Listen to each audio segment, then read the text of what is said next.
Siyambonga kakhulu bazalwane uNkulunkulu wethu. Ngiyacela umama umfundisi uHlongana asikhulekele sibongele ubufakazi egameni likaJesu.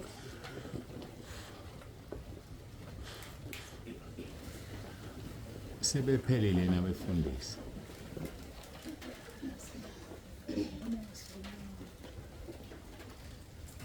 uJesu Kristu inkosi nangu labalindi sathi abafundisi abakaphelele siyabona lapho fasitshela khona. Ngiyacela-ke basihloniphe, ngiyacela beze ngaphambili uma kukhona abafundisi abahleli phansi bezala ukubingelela bazosibingelela ngesibabona. Noma singa